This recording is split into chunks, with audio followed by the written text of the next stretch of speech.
What's good, YouTube? It's your boy Nehemiah, aka Neo, and today we're going to be talking about the top 5 teams in the Eastern Conference.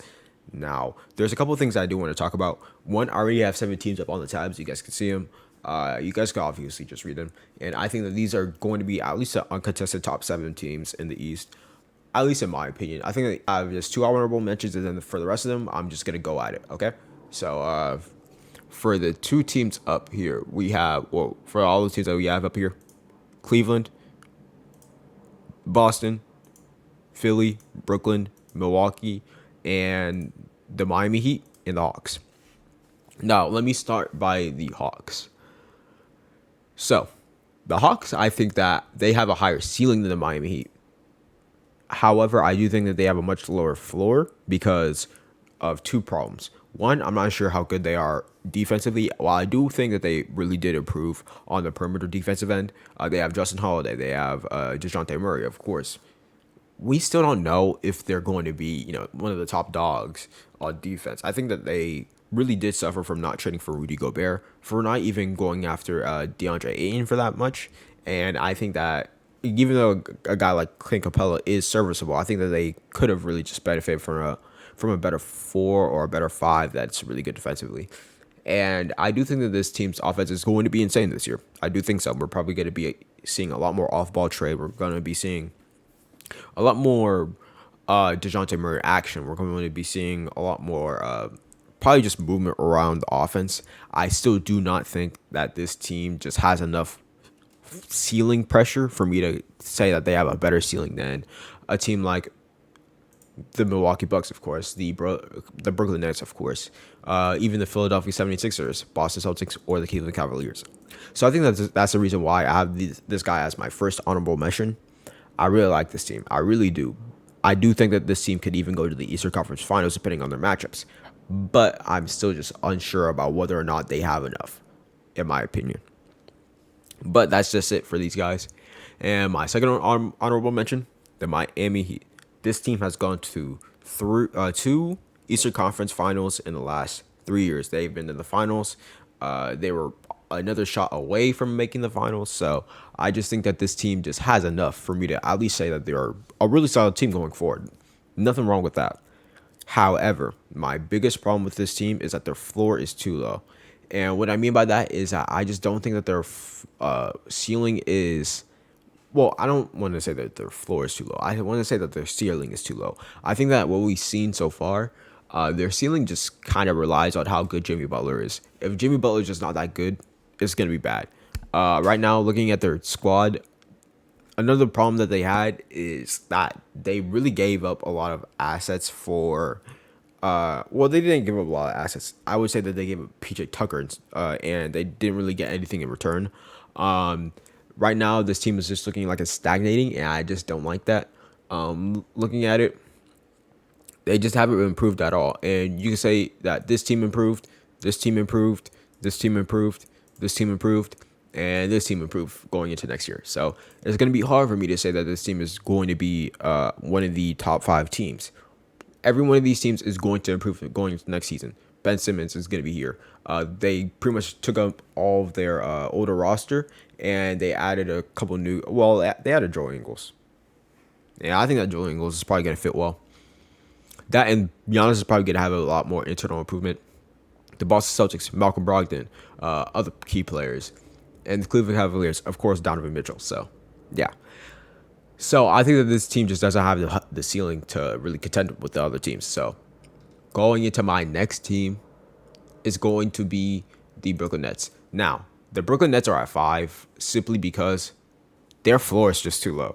I think that the teams that I just showed, the Atlanta Hawks and the Miami Heat, I think that they actually have higher floors than this team. The only reason why I think that this team is not going to be like as good at, well, I think that this team is going to be as good if everything works together, but that's saying a lot.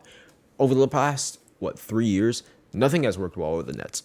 That's going to look bad. Ben Simmons is honestly just a huge question mark at this point. But if everything does work out, I think that they could even land as high as 2. But, well, 2, actually, no, let me take that back. They'll land as high as 3 simply because, as we see, the Boston Celtics has just dubbed them. And the Milwaukee Bucks are probably just gonna dub them too. So it's probably gonna be hard for me to see that they would actually contend with those teams. But I think that they will definitely give Cleveland and Philadelphia a run for their money. So I think that that's that. Also, I think another thing is this is definitely the best roster that these guys have had that did not include James Harden. So I think that's another key thing. So overall, I do think that this team just has a lot. They have a lot, but I just don't know how they're gonna mesh well when it comes to the court.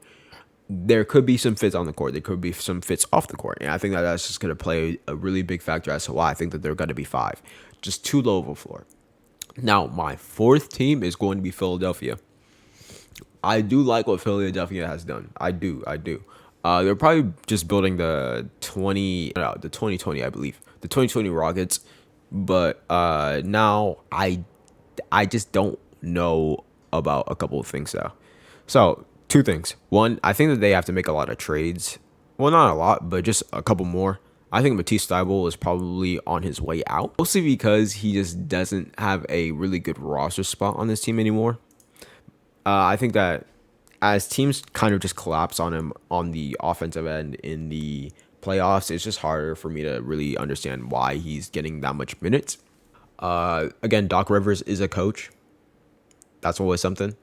And I just think that this roster may not have the best bench, but I think that this is still a lot more manageable than last year. But the biggest problem with this team is actually two things. One, we just don't know what James Harden is going to look like. We just don't know. I don't know. You don't know. And it really just depends on how good James Harden is. Because if James Harden is peak James Harden, if he's even Nets James Harden, these guys could be one. No cap. Like, these guys are just that good. And another question I have is just the health of James Harden and Joel Embiid and PJ Tucker. These guys are they just have not been the healthiest over the last couple of seasons. And while this is probably the best thing for James Harden, he's getting a full offseason of just pure rest, recovery, all that stuff. We've seen him not be like as effective in the playoffs simply because he just doesn't have that burst anymore. He cannot draw that much fouls in the playoffs anymore.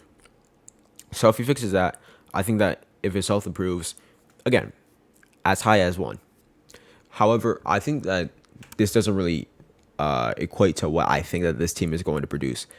If you ask me, I think that this team is actually going to go to the Eastern Conference Finals this year. But I think the reason why they're this low specifically is because I don't realistically see them going to the finals if James Harden is just not good enough. And I think that this team is just going to ride on how good James Harden is. If James Harden is, again, a top 10 player, again, we're going to see something really good. But I just don't think that we're going to see that. So I think that's it for me, for this team. The Cleveland Cavaliers. I think I've already talked about them enough, so I'm probably just going to spend probably like a minute or two. One thing I didn't really anticipate with this team is that they actually have Kevin Love. And what I mean by that is Kevin Love, he's expiring this year. They could trade him for really good players. Really, really good players, actually. And honestly, that's probably going to be really scary. If they could trade Kevin Love for a guy that could really just fit another tool on offense, maybe even like a 3D player. I don't have a player off the top of my head, though. But let's say not a guy like Colin Sexton, but I would say more of a scoring threat who's also able to play 3 and D and is also kind of like a Jeremy Grant type of player.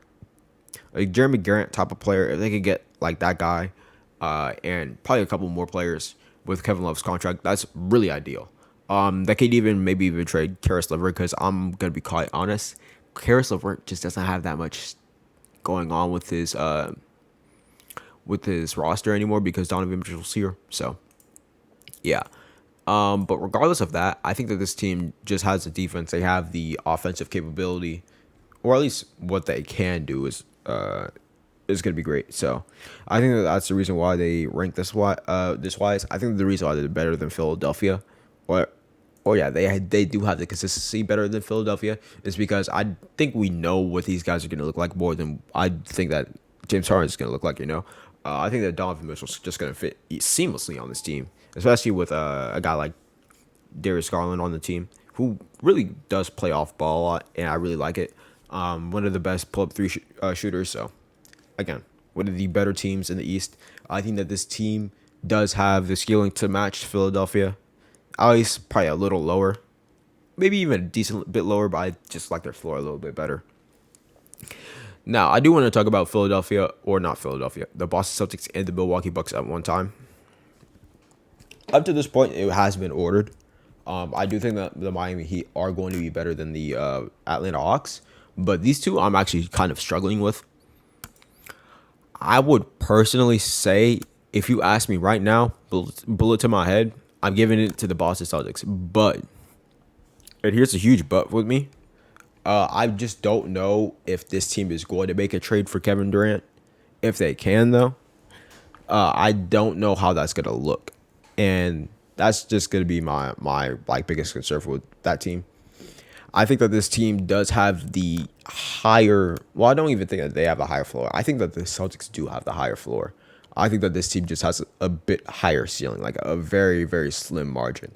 And that's because I don't think that it was talked about enough, but Chris Middleton wasn't as good as he was in previous years last year. And I think that that's kind of what did them wrong. Even if Chris Middleton did play, I think that that would have done them wrong in this last postseason. I think that Chris Middleton just needs to be better. Let's just look at his statistics for a while. So, looking at his statistics, as we've seen, essentially just worse shooting all around the board. And while he was scoring a lot, it just wasn't that. Higher turnovers. I'm pretty sure his true shooting was just not really the best. Yeah, definitely a little bit lower. So I do want to think about that. Another thing about the Milwaukee Bucks is I'm not sure how good Drew Holiday is going to be in the not the off season, the postseason. I will give Drew Holiday this.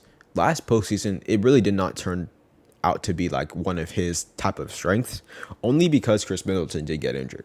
But again, it's going to be really hard for this team to stay healthy, especially after last year. Last year they had a lot of health struggles, so it's going to be really hard for me to just rate them really high on top in terms of that. So I do want to say that if it's this Drew Holiday we're getting, again, they got to be 2. If not, they're probably going to be 3 or 4. But if it's, again, this Drew Holiday, we're probably going to see more closer to a 1. So I think that's the reason why I have the Milwaukee Bucks lower, at least right now. But I still do think it's definitely tied. If I'm not mistaken, Chris Middleton does come off the books next year. So they could maybe sign him to a lower contract and get some good off of that, but I don't know. I'm just more confident in this roster though. Malcolm Brogdon, really good addition. Rim pressure, additional playmaking, all that. Gallinari also would have been a really good pickup, but he's injured right now, so that kind of sucks. He's probably going to be out for the whole season. If not, he's probably going to come back at the tail end of the playoffs, depending on how far this team goes. But I think that this year, it really does ride on one player. Tatum. Let's just look at his playoff stats. I know that they weren't the best. Actually, they're definitely comparable to the previous years. But I think that doesn't tell the tale completely. Excuse me. Let's just look at it like this. We got 2 Tatums. We got this one. Let me just do this. We got this one. The 36 point per game score on really good efficiency. Or we got the Warriors season 1, or the Warriors matchup 1. This one. We don't want this one. So I do think that if it comes down to whatever it does, if Milwaukee could at least limit Jason Tatum to whatever he was in that previous season, in that previous finals, that's probably just going to take him over. So I think that we need to expect Jason Tatum to at least have a bit more creativity in the offensive end, especially when it comes to playmaking for others. So I think that's what it comes down to. Again, 1 and 2, but it's honestly just 1A and 1B. So that's it for me. It's been your boy Nehemiah, aka Neil, and I hope you guys are having a great one.